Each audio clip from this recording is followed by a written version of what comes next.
So, merong dinala rito ng 630. Yan, switch daw ang sira. Okay. Turuan natin si brother. Kunwari, turuan natin. Yan.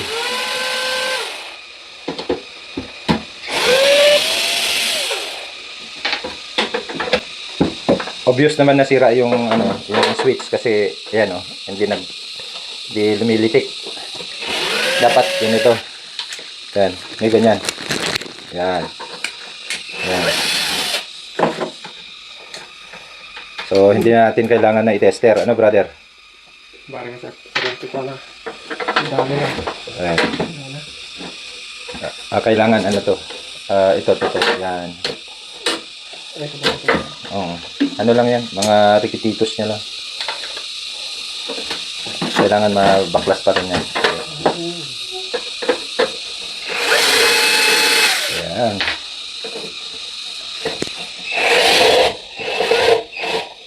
Subukan natin ng pang reels ba. Ayun. So kailangan natin to na gagawin kasi may ginagawa na wine-welding si kuya. So tigilan muna namin paggawa nun. Yan, nahapyawan. Alam nyo na kung ano yan. Inistarbo ko muna si para yun.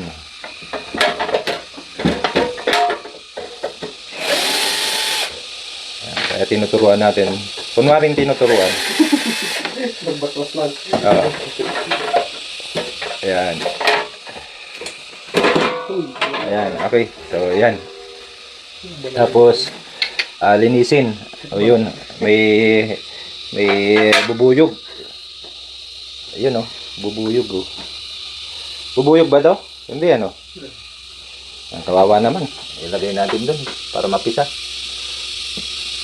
May karapatan naman siyang mabuhay. So ito brother. Tanggalin mo to. Ipipindot mo lang yung dito. Yan. Ganyan mo muna. May maliit dyan na ipipindot yan. Tapos kuha ka ng yan. Yung hindi nakakasugat Tapos silain mo. Yan. Pindutin mo tapos silain. Konti-konti lang. Pindutin mo yung na yan. Tignan mo kung yan. Yung hindi masyadong dapat lubog. Dapat lulubog siya. Yan.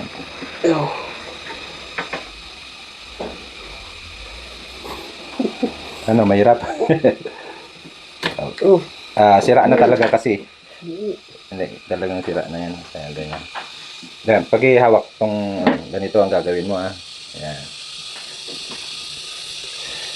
Pag yung hindi makuha sa ganun,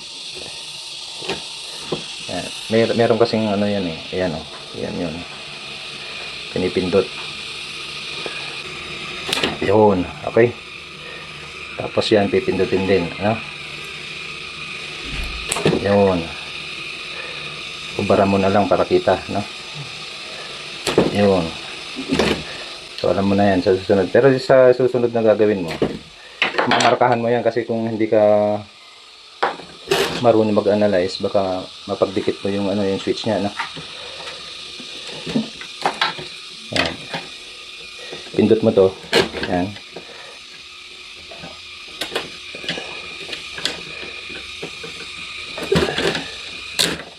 Ayan, may naitiban kasi ito dahil maluwag.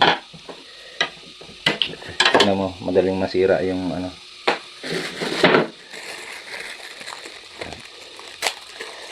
Ang switch nito, tandaan mo yan Ang switch nito, ito, tsaka dito. Yan yung dapat magkadikit. So, kung halimbawa ito, ayan. Yung yellow, tsaka blue, yun yung live tsaka neutral, Pag ganyan, huwag mong iganyan dito, tsaka dito. Kasi puputok yun. Tapos ipitin mo to. Slice natin. Ayan, okay. So So, i-place mo ganyan, konti lang. Yan. Tandaan mo yan, ha.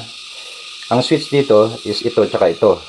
So, dapat ang ito, dito, yan, nakikita mo yan. Yan, ganyan siya. No? Pero, kailangan ipasok muna natin yung yan, dito.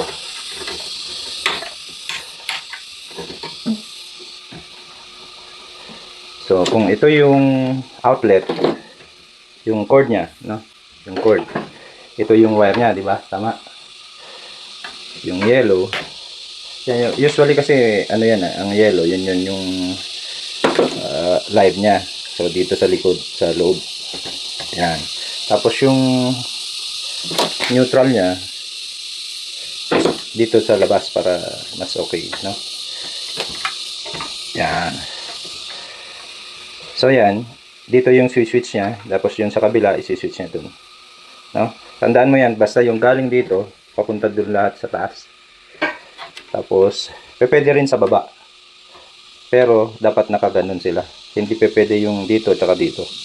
Kasi puputok yung switch. Yan, higpitan. Tapos, kung yung blue, parehas na blue pa man din yan, no? Pwede naman na yan kasi ano na yan papunta na sa rectifier diode, kaya kahit na magkabaliktad yan, ayos lang. Okay, basta importante ito ang hindi mo mapagbaliktad.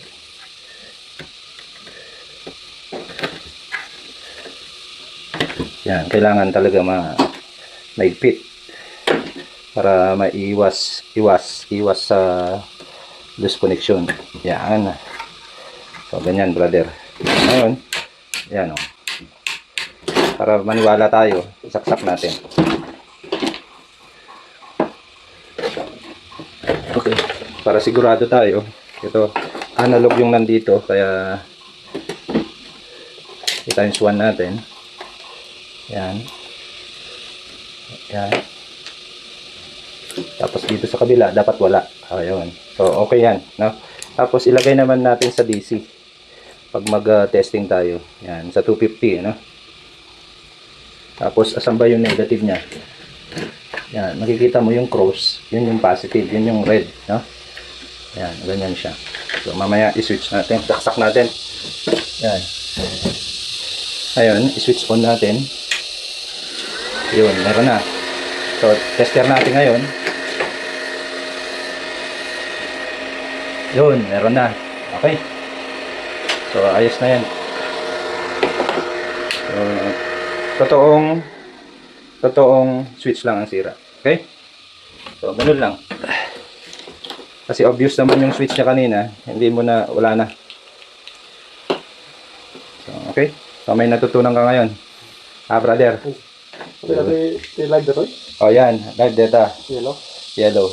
Tapos dito neutral. Usually, kaso nga lang, no, dati polarity, di dati, paano di jay, kaso nga lang, ti problema na ngamin, dito Pilipinas ngamin, awan di neutral, yung ground na tinatawag, yung tatlo sana.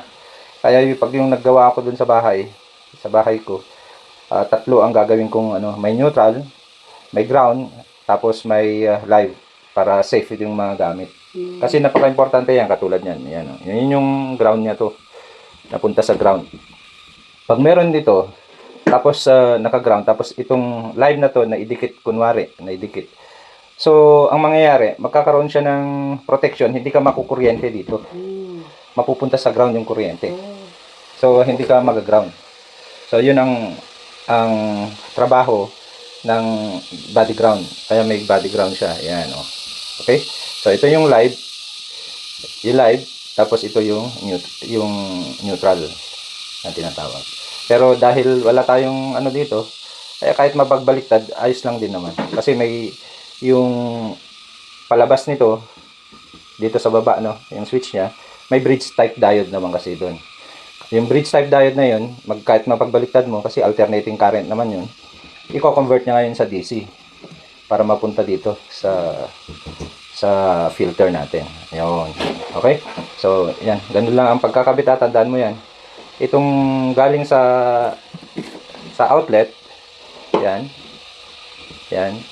Ganyan ang connection niya. Hindi pa pwedeng pababa. Testerin mo para maniwala ka sa akin. Yan. Ano natin to. Times 1 mo yan. Para alam mo yung susunod. Ayan. Sige, ano mo to. Yan. Testerin mo. Sa baba. Baba. O yan, sa baba niya. Yan. Di may palo, di ba? Yan. Okay, may palo. Pag dito mo lang ilagay yung ito tsaka ito, dito mo na ilagay. Ang mangyayari, pagka-switch mo pa lang, putok na yung ano. Kasi nagkamali ka na. Kaya dapat dito tsaka dito lang ang connection niya. Tignan mo ngayon. Testerin mo ngayon. Yan. Kailangan walang palo yan kahit na i-switch mo yan, no? Yan. Okay? So, ganyan ang mangyayari. So, okay? So, meron tayong bisita. I-stop muna natin. So, okay na. Binigay sa akin yung pyesa na pina-order ko na ano, para sa pump. So, ilagay mo na. Bakit ka na? Ay, hindi mo na linisin? I-brush mo, kunin mo yung brush para malinisan. Tapos ano. So, okay na yan. Alam na nila yan kung paano ibalik. Okay? Thank you, Richard. Yan. O, may natutunan ka ngayon? Meron. Ayun. Thank you.